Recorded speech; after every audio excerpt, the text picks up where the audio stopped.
కమాన్ కూర్చో. నేను చెప్పిన సంగతి ఏం చేసావు?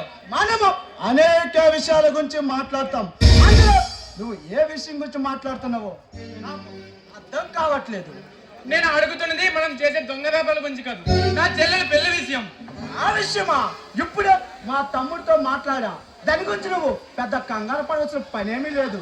తొందరపడం కాదు మహేంద్ర, ఇప్పటికే చాలా లేట్ అయింది. చూడు నాగేంద్ర, మా తమ్ముడి సంగతి నీకు తెలుసు కదా. వాణ్ణి ఒత్తిడి చేస్తే మొదటకే వస్తుంది మోసం. నా ఆనందం నువ్వు అర్థం చేసుకోవడం లేదు. అక్కడ నా చెల్లెలు మా ఇంటి వంశ గౌరవాన్ని నిలువున తగలబెట్టేలా ఉంది. ఏం జరిగింది నాగేంద్ర? ఎందుకు అంత కంగారు పడుతున్నా? కంగారు పడడం కాదు, కడుపు మంట.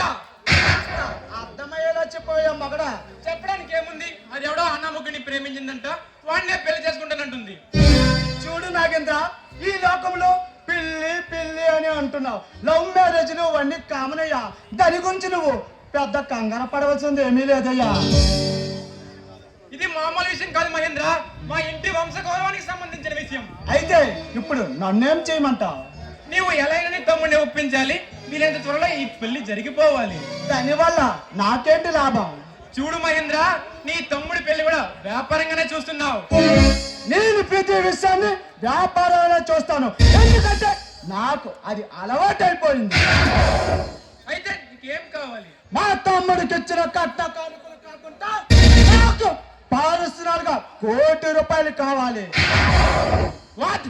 ₹1,00,00,000? Yes! ₹1,00,00,000.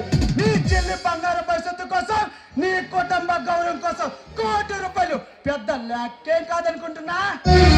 ఓకే, పెళ్లి మాత్రం నెలలోనే జరిగిపోవాలి. మా అమ్మగారు తీర్థయాత్రకి వెళ్ళారు.